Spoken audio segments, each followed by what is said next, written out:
Good morning, everybody. It's Tuesday, November 5th, and this is the AgYield War Room. I'm Dan Dempsey, and I'll be moderating today's session. As always, if you've got any questions or comments, please feel free to drop us a line in the chat area, and we'll be sure to get to it during the show. Overnight markets here, December corn up 1.50 at 4.18. January soybeans were up 5 at 10.02 1/4.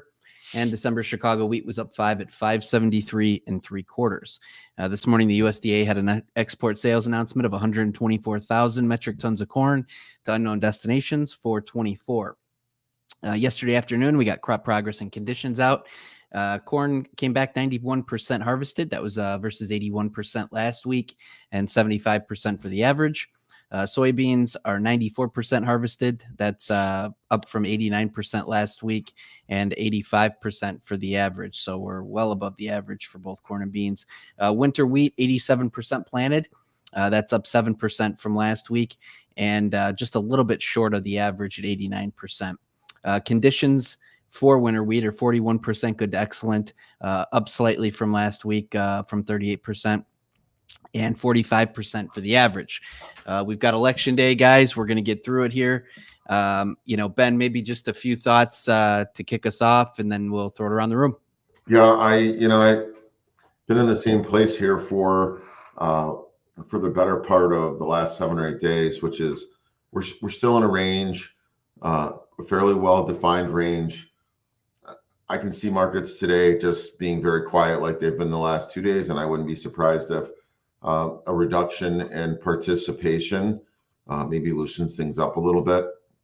The one thing that really stood out to me yesterday, though, and we talked about the river levels here for over a month and it being problematic, is that weekly inspections for corn were very disappointing yesterday.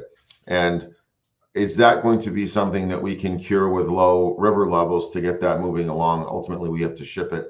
And then the next question is, does it lead to cheaper prices globally for us to do continued export demand? So that to me, that was kind of a sign that we're not getting it done from a logistics standpoint, and that was somewhat disappointing. So that's it. It's a big day across our country, and we could wake up to a lot of uncertainty over the next few days. We could wake up to a different world. I think that eyes will be maybe more on the TV screen and less on the mouse today for most people.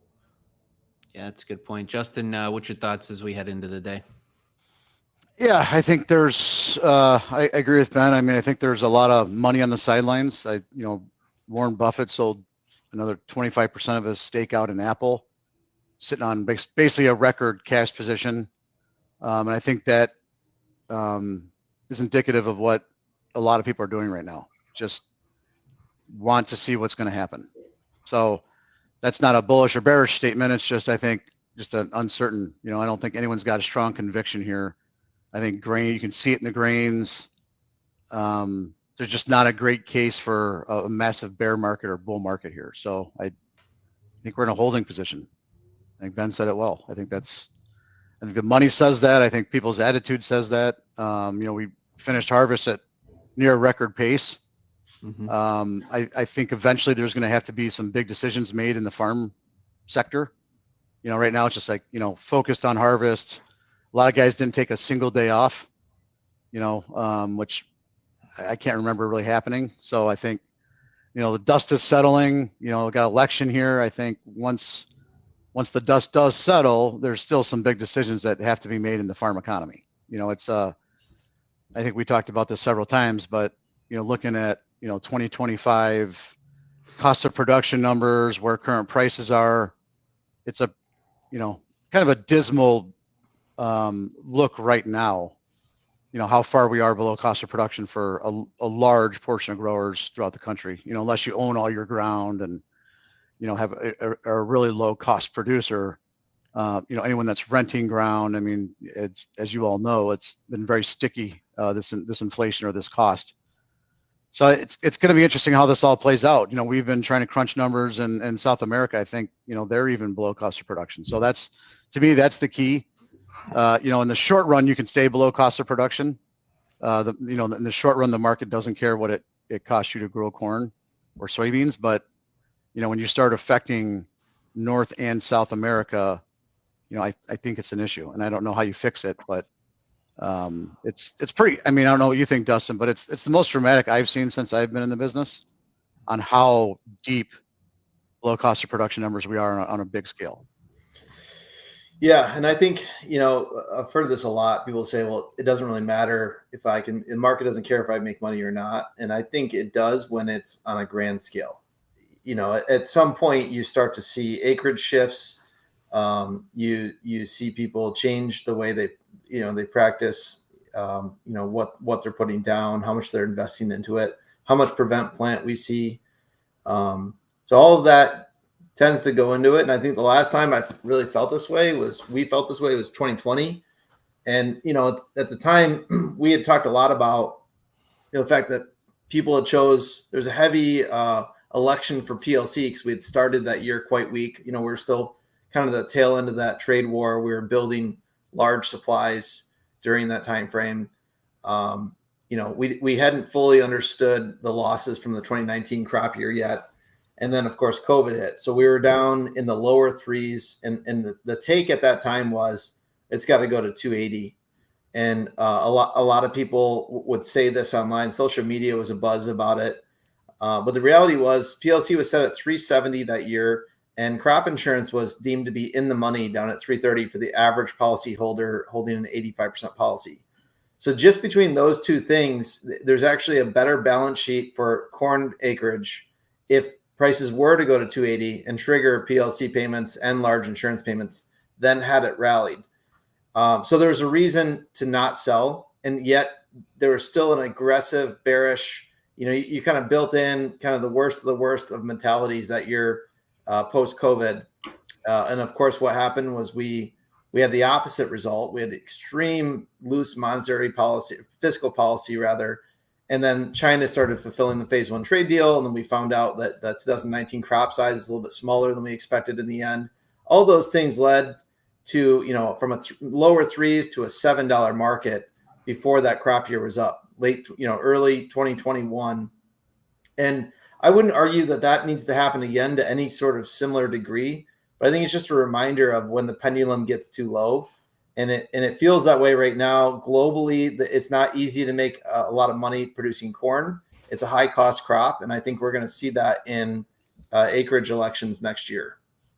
Yeah, the only thing I would say that I feel is different, I agree with you on a lot of those, is that there hasn't been the aggressive farmer selling that we saw. Like in 2020, it was, I need to sell it because it's going to 280. I feel like it's like indifference this year.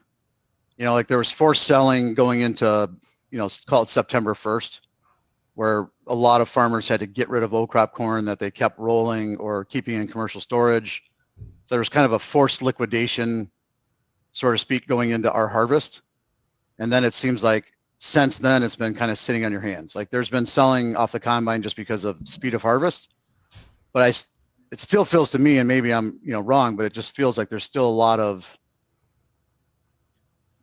just, I would say that's true. I mean, a lot of like we're hearing like record number of bags going down in Illinois, for example, and anything to do to get away from not selling at the market at the time. I mean, there was a projection that we should have a pretty good carry, and we had low river levels, so there's a lot of anticipation that we'd see wider spreads.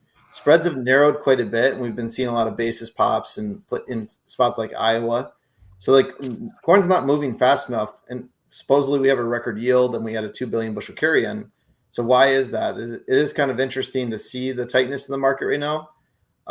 So I agree that does feel that way. The other thing I would say though, is that we have seen, commercial merchant on the COT start to raise open interest in shorts.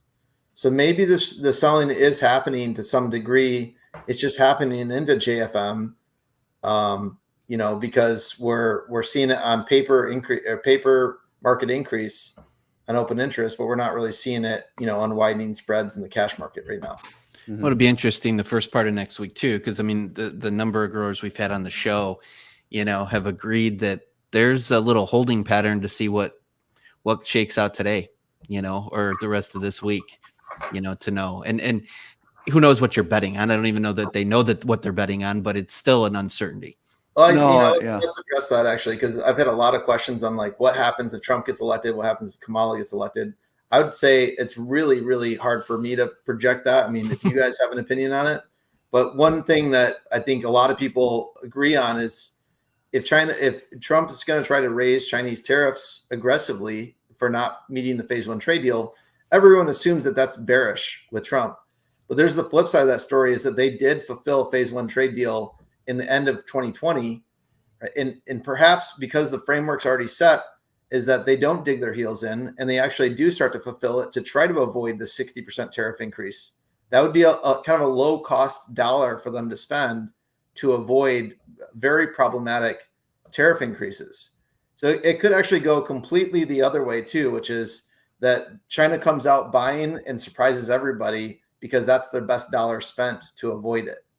Yeah, I agree 100%. And if you look at where options are priced so cheaply, we're very content with everything right now. So I think the surprise would be a surprise, you know, that we just change it. We completely change the range that we've been in. I mean, we've got, you know, option volatility in the, you know, under 20% in a lot of commodities. Historically, when we start to ramp up vol between now and, you know, first quarter. So I think that's a great statement. I mean, I think it's so hard if you knew. It's kind of like when you say if I had that report, you know, the USDA report a day early, I would have lost a bunch of money. You know, it's kind of like that. Like if you knew who was going to win, I still don't know what the direction would be. Right. So. What a day. This is going to be great. Anything else to add, guys? One thing I wanted to note, we'll get those baseline projections for 25. Those are coming out Thursday as well. So it'll be interesting to see. I know that that's always just shot in the dark and they throw some numbers on some paper, but be interesting to see that. And then, of course, the report on Friday. So busy week. And hopefully we've got some sort of a conclusion by then. You know, who knows? It could be busy. I mean, honestly, that, you know, I wouldn't poo-poo the report on Friday much either because, you know, I don't know what people have been trading. There's been a lot of evening up on positions. There's been liquidation and spreads and short positions. You know, we're basically, if you look at the corn market, you know, neutral. You know, the funds bought what 50,000 basically last week. So a lot of evening up on positions. So like I said, a lot of money on the sidelines, and you just need some kind of a catalyst here, either way, I think. So that could be the report. A lot of comments on, you know, how the crop finished. You know, the average guess is a slight change from the last report, but that's kind of par for the course, meaning that people don't want to step out on a limb too far. But I think I think corn, for example, I mean, there could be a 3 bushel range on what could come out, and beans even. I mean, we did not have a great finish in beans, in my opinion. So I'm curious if we will have a 53 national yield. We certainly didn't see the giant bean numbers, you know, really good yields, but we didn't see the giant numbers that we saw even back in 2016, you know, when we saw that big rotational shift from corn to beans. So curious if we can hold a 53 type national number. Very good. Ben, something to add to that? It looks like you're stewing on something there. Just, again, a lot of option open interest between the 420, 430 calls and the $4 puts, and just brought to the frontal lobe when Justin said, if there's something here that's going to change the range. And, you know, I just kind of think that we've got to, not everyone can get paid on options. And I kind of think that we're somewhere between here and $4 when options go off. And I still think we've got to deal with first notice day. And there was probably quite a few bushels delivered on basis contracts, a fair amount on DP. Those eventually have to be addressed. So I'm just kind of focusing on getting options off and then what the typical mechanics of delivery mean. And I think that'll be that may be our first chance for some opportunity here. Very good. Rylan, real quick, we're coming to the open, but soft day in cattle and hogs yesterday. What are your thoughts? Yeah, overall, not too much to change here at this point. I think we just overall everybody's kind of worried about the election, so I think we had some jitters there. Just had an inside day overall for December. We did see beef was higher though, so beef coming back up, kind of a good sign, but it could just be a one-off. I think overall the expectation right now for cash is just kind of steady, maybe even a little bit weaker, just especially with the northern trade starting to soften up a little bit last week. So we'll see how it goes. I think that's really where the focus is going to be. Open interest actually was lower in the cattle market, so it was only down a little bit. So it wasn't a big move here, but maybe we'll see a little bit of caution just ahead of the election, as it were, and ahead of cash maybe. On the hog side of things, I think Trump coming out and saying that there's going to be potentially a 25% tariff on Mexican for Mexico, and I think that could be a real problem here. So I think you got a little bit of a caution ahead of that as well, just kind of hedging their bets a little bit. But overall, we were a little bit lower. I mean, cash was a little bit lower, down $1.50. Yeah, cutout was higher, but bellies were also down like 4.5, a little bit over 4.5. So I think overall, just like that kind of weakening tones probably set things off for a little bit weaker open here today. Very good. Appreciate the update. Let's get a quick rundown on the markets here. December corn up 2.5 here. 419 is the last. January soybeans are up 6 3/4 at 10.04. And December Chicago wheat is up 3 3/4 at 572 3/4. We appreciate everybody that tunes in on a daily basis, supports the show. If you wouldn't mind, throw us a like or subscribe. Doesn't cost you anything to do so. It'll keep you up to speed on everything AgYield. So appreciate again all those folks that support the show. We certainly appreciate that. We're doing this every day that the markets are open, streaming live on X, Facebook Live, and YouTube Live at 8:15 Central Time. Appreciate the thoughts and comments there, guys. It was a good show this morning. I hope everybody has a great day, and we look forward to talking to you again tomorrow. Thanks, Dan. The War Room is proudly presented by AgYield. For over 50 years, the AgYield team has provided grain marketing and risk management solutions for growers across the country. Our veteran consultants harness cutting-edge technologies to pinpoint risk, optimize market performance, and protect your farm's profitability. Discover a new approach to farm revenue management at agyield.com. Hey guys, Jack here. Be sure to support the show by hitting the like button, leaving us a comment, and subscribing to the channel for all the latest updates. Thanks for watching. We'll see you next time.